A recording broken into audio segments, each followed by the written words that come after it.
welcome back to the Epic Universal podcast. I'm entertainment writer Jim Hill, and I'm joined now by my co host Eric Hersey, who has gone from being Universal curious to a full on enthusiast when it comes to the Universal Orlando Resort. Is that correct, Eric? Jim, you don't even know how many YouTube history videos I've listened to. A book about Universal. I've read more articles. I'm now the spoilers are gone. I've been there, so I feel like now I can engage and watch all the stuff, and there's no spoilers. So yes, I am full enthusiast. Cool. Okay, now, Eric and I are recording today's show on Tuesday, August 20th, which is roughly a week after the two of us got home from this year's D23 Expo. And have we recovered at this point, or? Well, what did you say? It's a day for every time zone that you at least. So I should be recovered. Although I did take a late nap yesterday and found myself up until 1 a.m. watching a YouTube Universal video. So maybe not recovered 100%, but we're getting there. Okay, cool. All right, now, there has been a lot of talk online about the news coming out of this year's D23 Expo, that $60 billion worth of projects that the Disney company will reportedly be spending on new ride shows and attraction for the parks over the next 5 to 10 years. And I want to give credit where credit is due here. I believe it was you, Eric, when we were both out in Anaheim, and hang on. Okay. When Eric and I had this discussion, which was on, this was Saturday night, August 10th. We weren't actually in Anaheim or Garden Grove at that point. We had driven over to Buena Park. The reason we did that is, unfortunately, we weren't able to score tickets to the Honda Center to be there in person for the Disney Experiences presentation. So we all piled in the car and we drove over to Knott's Berry Farm because Eric and his lovely bride, Lauren, who my co-host on the I Want That Too podcast, they had never been to Mrs. Knott's Chicken Dinner Restaurant. And that was kind of a theme of the trip out there, right? That we kept taking you to Southern California classics. I mean, that was it, Jim. You, my friend, rented the car, and when we were done Expo, and you were like, "All right, I got something to show you here," and we kind of picked it. It was probably some of my favorite parts of the entire trip. So Knott's Berry Farm was a delight. What else did we do, Jim? Oh, well, the Friday night, we took you guys to In-N-Out because, again, you got to get a little burger religion when you're out in L.A. and also was on the hunt for a T-shirt there. But speaking of which, you enjoyed your double-double, right? Oh, absolutely. I don't know. So we were there with your friend Angela and also looking at Lucasfilm co-host Brian. Now, I don't know if I would have got what Brian got. He used some vernacular and he knew some ins and he had some crazy concoction that was just on lettuce and he had some names for it. Not too sure. Wasn't that gorilla style? I mean, that's a thing. Animal style. Listen, double was easy for me. I only had to really learn one word. So. All right. Apologies, folks. I know this is not supposed to be a food podcast, but I just want to make you aware we did more than, say, shuttle back and forth between our hotel and the Anaheim Convention Center. Anyway, we as a group were slightly bummed out that we weren't inside of the Honda Center to see all the stuff that Disney would be announcing for the parks in real time. But what was interesting, what was it? At the last minute, I guess Disney said, okay, if you're inside the Honda Center and you want to stream it on your phones, you can do that. Because I had gone off to park the car. And when I came in, everybody's face down in their phones because they're now watching the feed out of the Honda Center. And that's how we spent our Saturday night. We were enjoying our chicken at Mrs. Knott's restaurant, and we were watching in real time the announcements. And again, Eric, I want to say you pointed out that, look, Disney wouldn't be spending $60 billion if Universal weren't building Epic Universe right across the street from the Orange County Convention Center. Right. It seems like it's been a little reactive, right? Because if we even go back to history, you would say, all right, Harry Potter led to Disney spending money. Epic Universe leads to Disney spending money. So I think at the end of the day, we're all winners here. But thank you, Universal, from all theme park enthusiasts, right? Because that's how we get better things. Unless, of course, Unless, of course, you're really upset about that Rivers of America. Then maybe you're shaking your fist at Universal. The 4 Tom Sawyer fans out there. Okay, now, later on in today's show, we're going to talk about what Universal is spending. And again, I want to be clear here, Universal is a still growing destination resort versus how Disney is going to spend that $60 billion. And I did just want you to hang on to here, folks, before we get to the second half, that Disney is a different animal than Universal in that it's already a well-established, maturing destination resort, and we'll get into what that means when it comes to investments. But first, we have the news portion of the today's show, and as always, news portion of this episode of the Epic Universal podcast is, of course, sponsored by Touring Plans. And if you're headed down to Orlando anytime soon and are planning on visiting any of the theme parks you can find around the city, beautiful, well, you really ought to take advantage of Touring Plans, so they can help you save time and they can help you save money as you explore Central Florida's attractions. So please check them out at touringplans.com. Okay, back for a sec to the D23 Expo. The very same night that the Expo came to a close, I want to say that was Sunday, August 11th. That was when the Summer Olympics were coming to a close in Paris. And now, what's interesting is back in May of 2014, the IOC, the International Olympics Committee, awarded NBCUniversal the broadcast rights within the United States for the Olympic Games up to 2032. And did you and Lauren get to see any of this stuff this year, or? Well, Jim, I found my favorite break dancer from the Olympics, and I also found my he was my second favorite, I guess, rifleman. So essentially, I watched the Olympics through online memes. Okay. So no, but I know enough about the Olympics. We did get to catch a little bit of it, but I find more hilariousness out of the wonderful breakdancing. Well, and that's an official thing in the 2028 Olympics, right? That's the plan. Yes? I thought they canceled it altogether. I thought this was like, no, we tried. You guys ruined this, but okay. We'll see. Well, now getting back to the Olympics, people forget that due to the pandemic, the previous Summer Games, which were held in Tokyo, they wound up getting pushed back a full year to 2021. And as a result, there was this sort of record low interest in the Tokyo Games. They only had an average of 15.6 million viewers. And, well, the folks at NBCUniversal were pleased to report after this year's games wrap that was not the case. With the Summer Games coming out of Paris, viewership for this 2-week-long broadcast event were up 82%, which makes the executives at Comcast, NBC Universal's corporate parent, very happy. Right. Well, not only that, Jim, back in the day, I used to help sell advertising for cable. And my job was always to find these hidden gems. I would have looked at that number and be like, hey, because you got to imagine the ad rate to buy into those were lower this year based off that. So I would always tell clients, hey, get in there. So, man, there's probably a lot of people that bought advertising in there that got a lot more eyeballs than they paid for. So that's tremendous on many aspects. So big win. Good job, Olympics. Yep. Now, speaking of other things in the win column for Universal, over at Universal Pictures, they have to be happy with the way the summer of 2024 has been playing out at the box office. If you look at in fact, if you go over to Box Office Mojo right now and call up the top 10 for the year to date, 3 of 2024's top 10 films are Universal Pictures releases.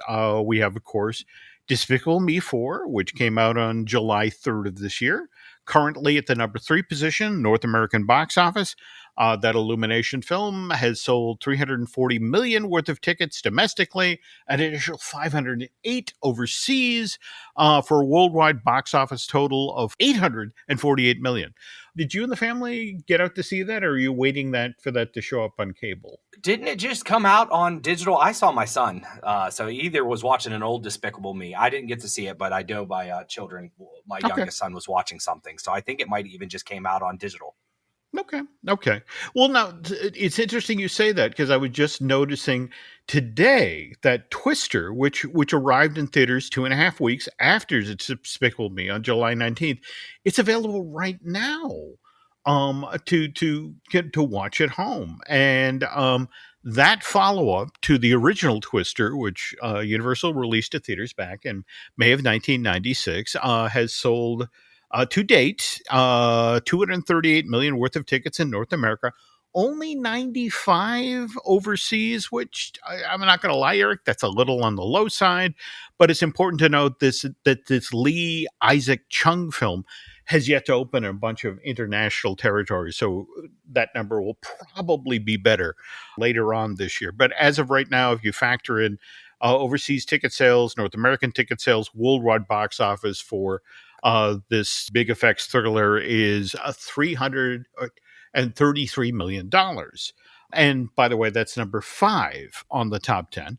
And then in the number 7 spot is DreamWorks Animation's Kung Fu Panda 4, which was released at theaters back in March of this year. And in North America, it sold 193 million worth of tickets, an additional 354 overseas, which worldwide box office total of 547 million, which I checked is a wee bit better than Kung Fu Panda 3 did when it was released to theaters back in January of 2016. At that time, that DreamWorks movie wound up selling $521 million worldwide. But then, Eric, I made the mistake of going to the inflation calculator.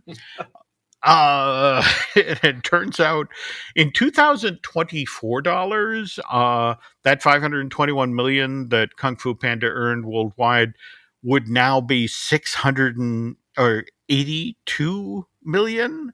So maybe the folks at Universal aren't quite as happy as I think they are.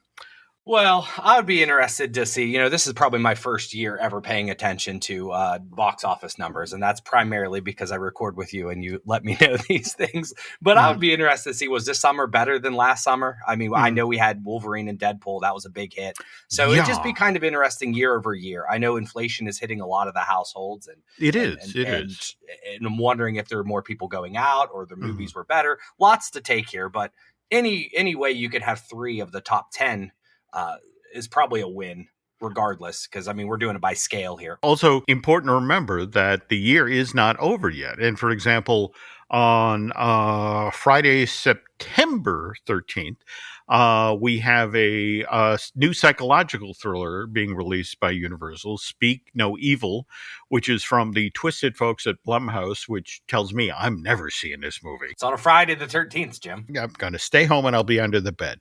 On the other hand, a movie I will be going to on at the Thursday night previews, let alone opening night, is The Wild Robot. That opens on September 27th. This is from Chris Sanders, the co-director of Lilo and Stitch and the original How to Train Your Dragon. And trailers for this just have looked amazing. And then on November 22nd, we get the movie that Universal is really hoping is a blockbuster, which is Wicked Part 1. The movie version of the long-running Broadway musical, which this year, 21st year at the Gershwin Theater. Wow. Just throw another bunch of stats out here. Wicked at this point has been presented over 8,000 times in New York. It's currently the 4th longest running Broadway show in theater history. And by the way, Disney's stage version of Lion King is number 3. It currently sits at 10,500 performances on Broadway. And by the way, if you want a sneak peek at what the movie version of Wicked might look like, the 4 Lego sets that are based on this John Chu movie are now available for pre-order. I just want to warn folks, they will not ship till October, but if you want to see what the Emerald City or Elphaba and Galinda's dormitory room looks like at Shiz University, as well as another corner of the campus, you can go there. You can check that out. I did not see a Lego set for Wicked being part of the marketing bundle. Maybe I haven't looked enough at the Lego sets lately, but are they making Lego sets for everything? Did they make? They are, but that also tells you what Universal thinks the future of Wicked is. That the movie is literally just the beginning. I think we've talked previously about Universal has designs on bringing this story and these characters into the park at some point in the future, and it just it all depends on how many people buy tickets come November, and then how many people buy tickets to part 2 when it hits theaters in November of 2025. Just keep them away from the water rides, Jim. That's all. Not going to be a flume. That's good. That's good. I like that. Okay. And back to Universal Pictures release schedule for the rest of 2024. On December 25th, Christmas Day, we get Nosferatu, a remake of. Have you ever seen this classic silent horror film? It redefines nightmare fuel. Oh no, I'll watch that tonight with the family. No. Don't, seriously, you will be up all night watching Universal videos because this is scary, scary stuff. More to the point, the remake of this, again, silent classics from 1922 is being written, directed by Robert Eggers, the guy who brought us The Witch in 2015, which again is another film I've seen once and will never watch again. Great Christmas present for everyone. Nightmares. Well, but this was not on my Christmas list for this year. But on the other hand, if you think about it, Universal revisiting a classic movie monster out of the head of the opening of Dark Universe at the Dark Universe Land at Epic Universe, and that has to be a good thing. And speaking of the opening of Epic Universe next year, did you see the Universal Orlando dining plan that just got announced last week? I did, and it makes you want to book another trip, but I feel like the kids' schools won't like that. Well, again, I appreciate that because think about it: if you book a package at an official Universal hotel and you stay at least 4 nights, you can receive up to $1,000 on a Universal food and beverage card. And now there are conditions. Families only receive 1 dining card per room. Can be used throughout the parks, at City Walk and all the hotels on property. But what I found fascinating, Eric, was when it's offered. Initially, the promotion begins on November 18th and then runs through December 19th of this year. And then after the holidays, starting on January 5th, 2025. It then runs all the way through April 10th of 2000. Okay. Now I'm looking at dates here, and that promotion during the 2025. That's a pretty important date, right? Thank you. Now let's start with that November 8th start date, because it's important to note that Halloween Horror Night, Universal Orlando, in fact, begins tail end of this month, August 30th, and then runs on select nights through November 3rd. So, looking at the fact that they're starting this dining plan on November 8th, you're a smart guy. You can put it together. They know they're going to get the traffic. They know that exactly. People are coming for Halloween Horror Nights, and they're worried that, once this seasonal thing is done, we need to entice that individuals to come back. Right. There we go. And what's especially interesting to me, starts on November 8th, but then ends the week before Christmas. Because it's like, okay, we don't have to worry about the holidays. Families come down here, right. And in fact, what's interesting is that they then pick up January 5th. So they literally wait for the last of the folks who've hung on to do Christmas and New Year's at Universal Orlando. And then this new package starts, or the second phase of the meal plan starts. And then it runs through April 10th of next year. And again, I want to give credit where credit is due here. It was my Disney Dish co-host, Len Testa, who said, given when this meal plan ends, the earliest we can expect Epic Universe to open to the public now has to be mid-April of next year. Because there's no reason to incense that. You know that the droves are going to come out for the opening day to say, hey, we're going to give $1,000 away for free, or to have stay. So that's pretty logical. Now, worth noting here, and again, thanks to our friend BioReconstruct, who regularly does flyovers of the site, we know that construction is continuing at pace over at the Epic Universal worksite. And given that, as we mentioned at the top of the show, Disney has just announced $60 billion worth of projects for the theme park. And on the second half of today's show, we're going to talk about the difference between how Disney is investing in its Florida resort and Universal. Again, the difference is what Universal is doing in Orlando. But before we do that, there's this. And we're back. Eric, before we get started here, though, I know you did some digging down into Universal news stories of this week. Is there anything you want to bring up before we get started here? Well, Jim, the one thing that I wanted to bring up and just see if you've seen these guys. Have you heard of the Ride Guys on YouTube? The Ride Guys. Well, this is something very interesting. So when we were at Universal, we stayed at Cabana Bay, and we always try to find the equivalent of what we would call the must-dos. So for anybody that stayed at Disney property over time, there's a information channel, and it just runs on a loop.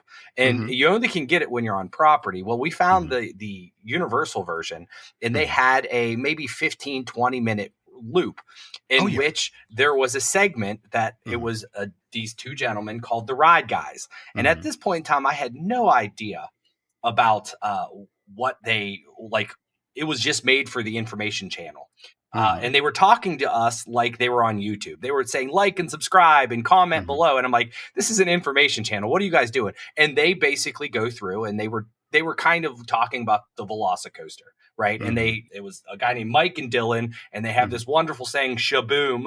And my kids were repeating it, and we were in the park, and it was just like, wow, this is really great manufactured influencers. Like it was made by Universal. And then, of course, now my kids are all about it. And some of it's tongue in cheek, and we'll say shaboom on dumb things like we're going to Cat in the Hat, and we'll say shaboom. So like we're really ready to get crazy. But we started following their channel. It turns out this is Universal's way of kind of competing with the vloggers. Like these are manufactured vloggers that go to the parks and do these type of things, but it's all on Universal's YouTube channel. And of course, because of this, that we subscribe, follow, they just had the first look at the Stardust Racers. And I got alerted, the Ride Guys are going to get a first preview. So they put out a nice 5-minute video that talked about the Stardust Racers, and which I thought was nice and interesting. And they kind of were like, they're going to debut it on the 16th. So now being a couple days past, I watched it. Which is just a nice, you get these two guys that have inside access, and it's a 5-minute video. So I just thought it was really interesting that Universal has these in-house actor influencers, and it worked like a charm. My 13, my 17-year-old, and my 7-year-old, all about it. So it's just interesting that next time you're at the resort and you stay overnight, Jim, find Channel 1 or whatever, look for the Ride Guys, and don't forget to shaboom. That's things of note this week. All right. Duly noted. And again, applaud what the folks on social media side of things at Universal. That sounds like a win. Okay. So circle back again to what Eric and I learned about between the various courses at Mrs. Knott's Chicken restaurant Saturday last. But again, we're sitting there, all of us staring down at our phones, and we learn about, for example, the Cars Road Rally attraction that's going to be replacing Tom Sawyer's Island at the Magic Kingdom. Likewise, what coming to Disney's Hollywood Studios, a Monsters, Inc. themed coaster that will take guests on a wild ride through Monstropolis's massive door hanger building. But again, kind of intriguing that this is the way that Disney has decided to battle Epic Universe. It's not a full park, but rather attractions that will then make you return to the theme parks you already love, these places that are already built and well established. And that, to my way of thinking, is the key difference here, Eric, that Universal Orlando is a still growing destination resort, whereas Walt Disney World, remember, in 2021, if it hadn't been for the pandemic, there would have been a year long 50th anniversary celebration that you could have seen from space. Right. But again, Disney World, already well established, maturing destination resort, which definitely impacts the sort of investment decisions that the Walt Disney Company is willing to make in Florida.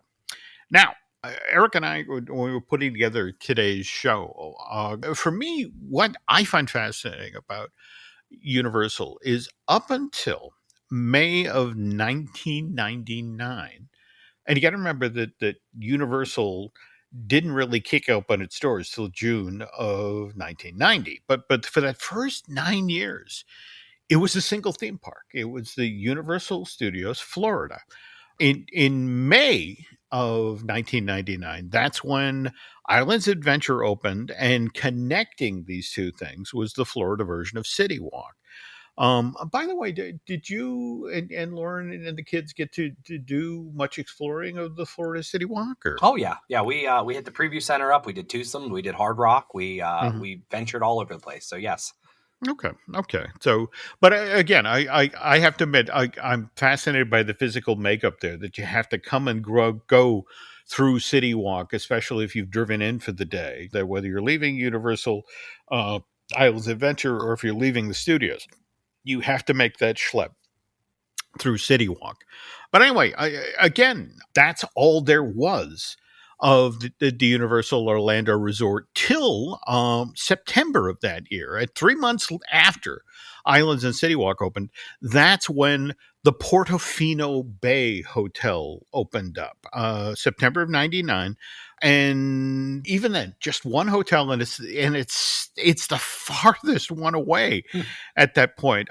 We don't get the second Universal Orlando on-site hotel till January of 2001, some 16 months after Portofino Bay. And then, it's 17 months after that. I want to say May, June of 2002, before the Lowe's Royal Pacific, the Universal Orlando Hotel, which has convention facilities, that finally opens. And after that, Eric, there is this nearly decade-long pause before Universal Orlando then begins construction on its next set of on-site hotels, which is Cabana Bay, the very first value resort that opens in March of 2014. And was that where you and the family stayed this trip? I want to say, and I loved it. I loved the vibe of the entire thing. I thought it was nice and affordable and large enough and convenient. So yeah, but it's kind of shocking that it went 10 years and like, why did they wait so long? Was it failing, or what was the deal? Well, no, actually, what was kind of interesting is that you have to remember that just on the other side of I-4 was what Universal believed was its direct competition, which was all of those previously established hotels along I-Drive. And look, I don't need to tell you this, that corporations never make decisions in a vacuum. They always take into consideration what their competition is up to, what the economics of that particular year.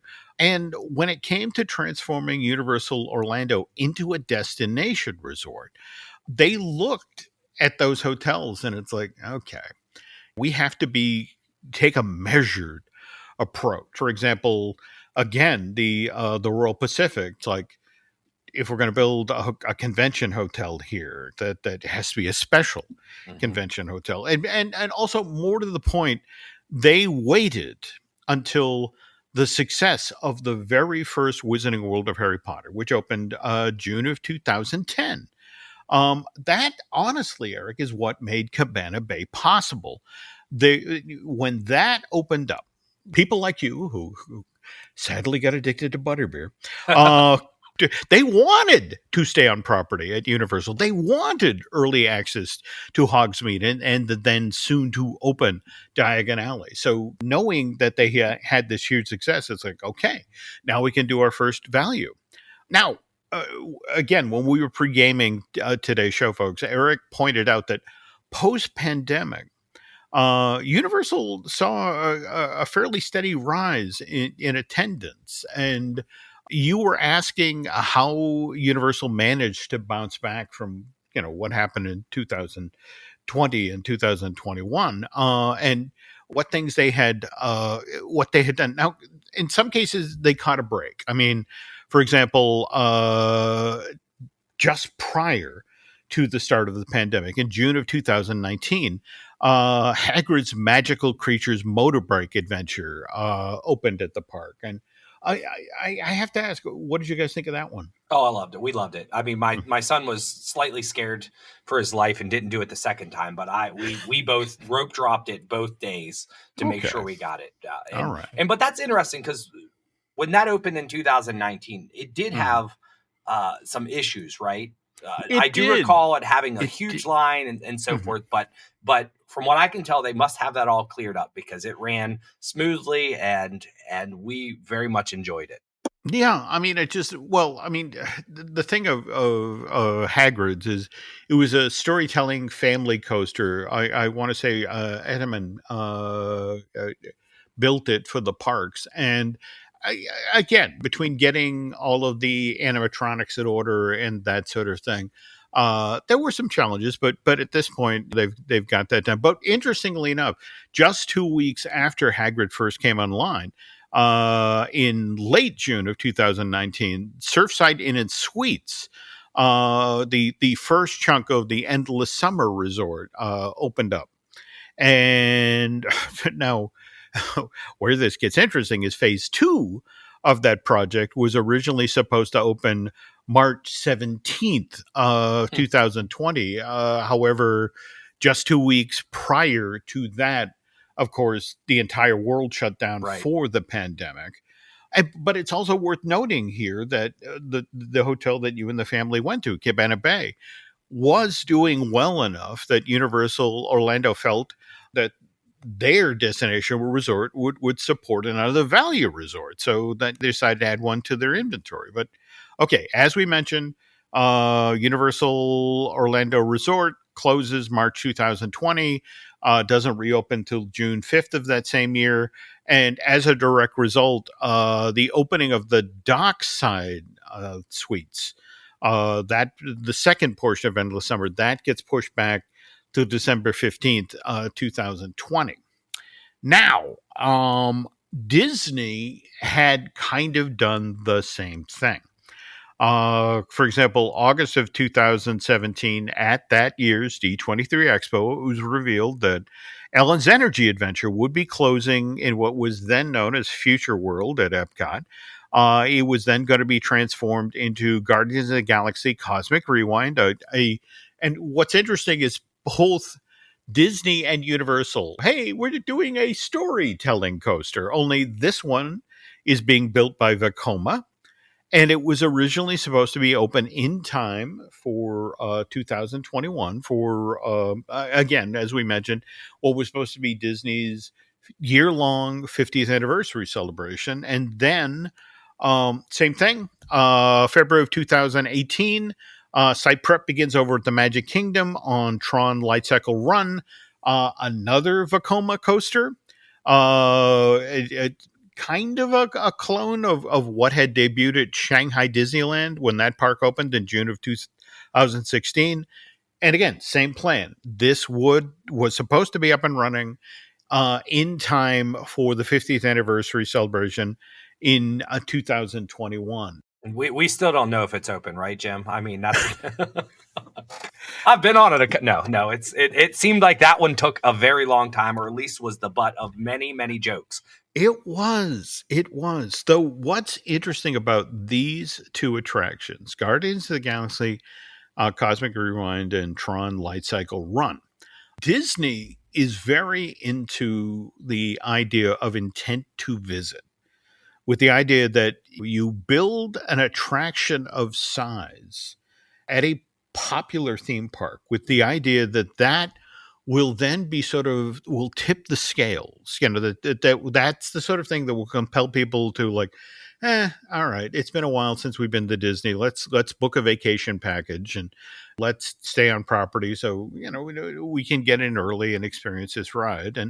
But at the same time, this is a Disney thinks differently. It's not just about the new rides. It's also about supporting what's already there. Like, for example, April of 2019, we get the Grapefruit Garage opening at Disney Springs. And you have to remember that the redo of Disney's shopping, dining, retail district, which is initially announced March of 2013, completed by May of 2016, it was so successful, tripling the size of the shopping district, that a third on-site garage was deemed necessary. And again, this is what you do when you have a maturing destination resort rather than a growing. Sometimes in a situation like this, you literally have to choose infrastructure over attractions, which isn't to say that Disney wasn't willing to make some big bets. I mean, face it, Eric, when you spend $650 million on each of the Star Wars lands on both coasts, that's a lot of money. And by the way, when did you and the family first get down to do Galaxy's Edge? Were you there relatively close to opening, or probably? I know that they opened in Disneyland first, and I recall we were there. Yeah, we were there relatively close. I mean, we go 3 or 4 times a year, Jim. So okay, we were a bit close. We'd have been within the quarter. So. Okay. Well, and it's worth noting, as Eric mentioned, that the Disneyland version of the land opened May of 2019, whereas the Walt Disney World version at Hollywood Studios, I want to say that opened on the last day of August of that same year. And even then, it was another couple of months in both cases before Rise of the Resistance finally opened. Right. Yeah, it was a staggered opening, because I remember when we first went, we couldn't do it. And then we were excited the next time we went because we could. Mm-hmm. So yeah, that's right. Okay. So, but again, the Walt Disney World version of Resistance opened December 5th, 2019. And then, the Disneyland version didn't open until more than 6 weeks later, January 17th, 2020. And again, 6 weeks later, Disneyland closes for a full year. Right. Anyway, back to infrastructure now. Now, again, what's interesting during this same period is that you also saw that flyover road that was built at the Magic Kingdom, which then made it easier for guests to get to the Poly and the Grand Flow, not to mention that brand new DVC, which will open up later this year. And at the same time, September 2019, we had the Skyliner open. And did you and the family, after that opened, did you stay at Art of Animation or Pop Century just to try that out? Or I think we did. I think we just tried it out. I don't think we stayed at one of those because of it. But we definitely have been on the Skyliner many, many times. Well, what's interesting about that is if you talk to people at the resort, they actually saw demand for rooms at the Art of Animation and Pop Century go up because of that transportation system. Yeah, for a couple extra bucks over, when it comes down to, hey, Pop Century or sports, and if you're going to spend $10 more a night to have that option, certainly. No, absolutely. And then, of course, December of that same year, the property's newest DVC, the Riviera Resort, opened. But again, as we mentioned, you can make all of these plans you want, but sometimes world events get in the way. And as we mentioned, March 15th, 2020, pandemic, Walt Disney World shuts down, Universal shuts down, and you then watch the impact. For example, for Universal, People forget today that the original plan for Epic Universe, that park got announced in August of 2019, that was supposed to be open in 2023, where effectively construction stopped for the bulk of 2020 and didn't resume to 2021, which is why we now have our 2025 opening. On the other hand, over at Disney, Guardians of the Galaxy Cosmic Rewind, its opening now slips till spring of 2022. And so rather than being tied to Disney World's 50th anniversary, it's now tied to the anniversary of the 40th opening of Epcot Center. And I think, as you mentioned about Tron Light Cycle Run, the opening of that slid back as well. That wound up being spring of 2023, and in fact, it finally officially opened on April 4th of that year. But what made things especially difficult for Universal is that, again, the original plan was that Epic Universe would be open in 2023, and they had timed all of these hotels. And remember that they had actually, I want to say, the Stella Nova and the Terra Luna, two moderate hotels, were basically built on site there, along with their first ever high-end in-park hotel, the Helios. But all of that slid 2 years. And so now we were just talking about the dining plan and how Universal had to create extra incentives to get people to come down. And what was especially interesting, at least for me, was watching how they began to pour money into Universal Studios Florida, where, I mean, for example, a year ago this month is when Minion Land on Illumination Avenue opened on Production Central at Universal Studios Florida. You got your brand new Villain Con Minion Blast ride. And by the way, what did you guys think of that one? I think it ranks pretty high when it comes to shooting games. I mean, we've tried a little bit of them all, and I think that was one of our favorite ones. Okay. So certainly lots of nods, lots of Easter eggs, and definitely a unique take on it. So we definitely appreciate that one. I have to admit, I took Shul in there last year. In fact, interesting story. Shul actually, after he left Disney, got tapped to do some work on that. They brought him in as a consultant, and I have to tell you, I have no hand-eye coordination, Eric, and I don't think I hit anything. I just sort of I kept continuously shooting, and I enjoyed all of the little moments, from whether it was the Minions movie or the various Despicable Me films. But that one. Two funny things there. We're in the queue, and Lauren wants to take pictures of everything and send it to Shul and said, "Did you work on that? Did you?" And I said, "Stop." I said, "Leave the man alone." But not only that, the one thing about that ride that I didn't know until after the fact, you can actually use your phone, I believe, and scan, and it keeps all of your records. Like it keeps your actual scores. And I think that is super cool. So the nerd in me really likes that. So I'm excited next time to do it proper. So that way I can track and then talk trash on my kids that I have better scores than them. Before I return, I suspect I will be, like you, spending a lot of time on YouTube. And maybe there's a tutorial in there for people who have no hand-eye coordination. But it was a great addition, Jim. I mean, not that I knew what Shrek 4D was, but truth be told, we really enjoyed the Minions aspect of Universal Studios. I'm glad to hear that. But again, what was interesting for me was they spent all that money to retheme the end of the street. So you have that lovely block with the Bank of Evil and the Minions Cafe and all that. But that wasn't enough. So this summer we got DreamWorks Land replacing the Woody Woodpecker Kid Zone.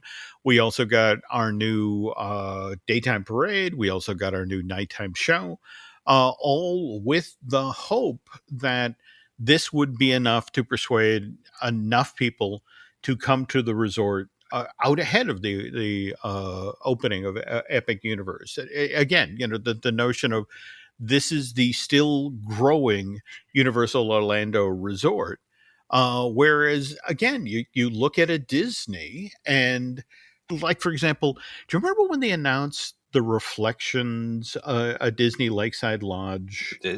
Covering up my lovely river country. Is that what you There filling it we in go. finally? Now all There the we abandoned stories. They're what are those explorers going to be looking at now, right? Yeah, that you know, keeping urban explorers from climbing over the wall. But again, a Disney, and what was fascinating, they announced it, they released art, Oh yeah, and and then they hung back, and it's like, wow, people are not as enthusiastic about this as we thought they'd be. And they literally tabled the project and then decided to build that new DVC at the Poly, because it was like, okay, that is the smarter long-term play. People still want to stay in a resort that's close to the Magic Kingdom, which is the most popular park and soon to get that much more popular, well, with the opening of the Cars Road Rally attraction, and then whatever gets built as part of Villains Land. right. Which I think, again, you pointed out when we were out in Anaheim that if people enjoy Villains Land, they have a Dark Universe to thank for that. Yeah, a little bit.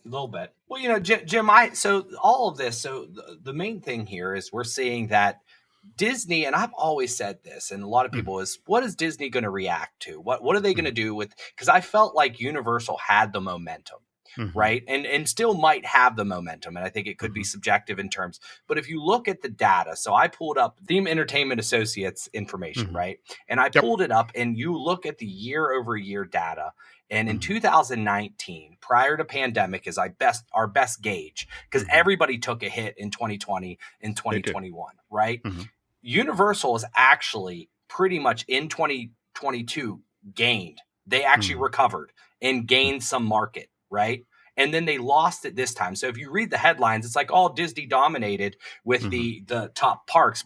But at the end of the day, Mm-hmm. they closed last year, and there's no doubt about it that people are holding off right now. They are. They are. And next year, Mm-hmm. you should see this bump up. Now, I'm not saying that it's almost like a rite of passage for people to go to the Magic Kingdom. It is. So we know that it's not going to drop off, and we know that Universal's just not automatically going to stop and take over that market share. But what I'm very interested in seeing is right now, Animal Kingdom is currently below both Universal parks. And then but it's darn close for Hollywood Studios. And they just dumped a bunch of money into Star Wars. And I want to know where Epic falls. Does Epic jump and actually beat out Hollywood Studios?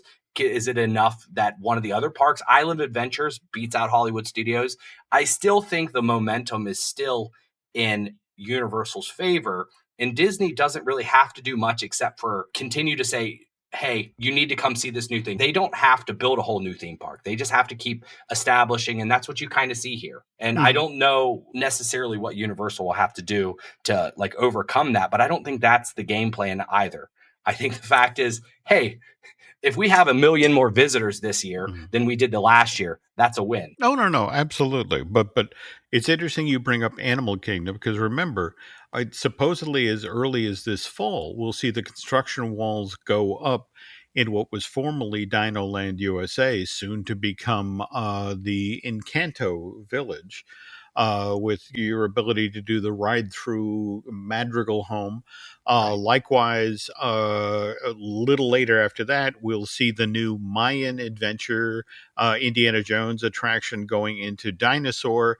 And then somewhere in that same window of time, we'll see the Tree of Life story swapped out for a new Zootopia based show, which, by the way, coincidentally, here comes Zootopia 2 into theaters. So the very thing you were talking about, the notion of, well, how do you make these parks competitive? And it's like, well, you selectively go into these things and you look at, those are 3 very big IPs coming through the door. But again, to bring us full circle here, is that enough for an intent to visit? Is that enough to go, okay, yeah, all right. Yeah, as vacationers, you typically get 4 to 7 days to go on a vacation, and you got to pick what parks you're going to pick, right? There's already a financial. I think Len actually said it. He was quoted in Drew Taylor had a great article talking about Disney versus Universal today. And Len even was quoted, the fact is, like, where you're going to stay is really going to be, the home base is going to determine which parks you go to. And I think as a family, you say to yourself, all right, we got 4 days. Which 4 parks are we going to go to? Yeah. And our Magic Kingdom's going to be one. It always is. You have to get your picture in front of the castle. The question is Epcot worth beating out a brand new park? Is getting your picture with Spaceship Earth or going on Guardians, is that better than Super Mario or Harry Potter? So that's what I find is very interesting now. I think everybody will rise if everyone goes down to Florida, but it's really interesting. Some of those lower parks, in a sense, the Disney Animal Kingdom or the Hollywood Studios, who's going to get that extra day. So I think it's very interesting and happy to be along the journey to watch this unfold. No, absolutely. That for folks who work our side of the street, the next 5 to 10 years are going to be amazing. Just sort of like, we are in the middle of a themed entertainment arms race, and to watch a Disney slap down $60 billion. And let's be clear here, some of that money is going to make four cruise ships. Where are they going to use 4 new cruise ships? I don't want to talk about it. But anyway, all right. So that in a nutshell, folks, is again the difference between how Universal is spending money and again how Disney is spending money. And again, Eric and I was just mentioning how Eric and I do this. We do our podcast, which, by the way, we've got a lovely review from the app guy over on Apple Podcasts, 5 stars. He says, fantastic podcast, and says that every episode is packed with interesting analysis and opinion, and I really enjoyed the dynamic between Jim and Eric. I 100% recommend. So thank you, App Guy. Thank you. Yeah. And by the way, folks, if you feel compelled, if you want to head over to Apple and post a review, that would be helpful. But more to the point, thanks for your continued support. Also, I'm just going to put this out there. Yes, we need to finish up our Jaws feature piece from earlier this month. And in fact, I was thinking, Eric, that's a perfect story to do on Labor Day. Last day, people are headed to the beach for the There you go. Scare them a little bit. There we go. Okay. So, but on the other hand, folks, if there are any specific Universal related stories you'd like Eric and I to cover on future episodes of the Epic Universal podcast, please let us know. And speaking of contacting us, Eric, how can the nice folks get a hold of you online? Well, Jim, I could give you a long story about how my Twitter was hacked while we were out at D23, but I did get it back. So if you did, at Eric Hersey, if you followed me before, go find me again. You'll have to refollow me. Maybe I'll share those stories on a later episode. Jim, how can we find you? Okay. Well, the nice thing is I'm not worthy of hacking, so you can still, find me over at X, Twitter, and Instagram as Jim Hill Media. And likewise, on Facebook is Jim Hill Media News. Let's see. Beyond that, I want to remind you we have a couple other podcasts here at Jim Hill Media. We'd love for you to check out. We, of course, have The Disney Dish, which I do with Len Testa. Likewise, we have Fine Tuning, our animation news podcast, which I do with Drew Taylor. And by the way, Drew has a wonderful podcast that he does with Charles Hood called Light the Fuse, the official Mission Impossible podcast. Highly recommend you check that out. We also have Looking at Lucasfilm with Brian Gahn, where we cover all sorts of Star Wars and Indiana Jones info. And then your lovely bride, Lauren, and I just recorded a brand new episode of I Want That Too, which will, I think, be posted this coming Saturday. Also want to mention Disney Unpacked, which is our Patreon project that Len and I do with veteran Imagineer Jim Schul. This month, we've been talking about water play at the park, which, for example, the journey of water inspired by Moana at Epcot. And as a follow-up to that, I'm working on a podcast right now that goes into the history of the Storybook Land Canal boat rides, which Mr. Schul worked on the Disneyland Paris version of. Right. And I'll tell you what, Jim, if everybody was playing at home, I name dropped every single one of your co-hosts in this episode. So hopefully you had your Jim Hill Media bingo card out and you won. But no, this was great talking to you, Jim. We're all recovering from the D23 and we have lots of news to cover from there. But I'm excited about this Jaws story that we're going to follow up on in a couple weeks. But until then, guys, I'm Eric Hersey on behalf of Jim Hill. Thanks for listening.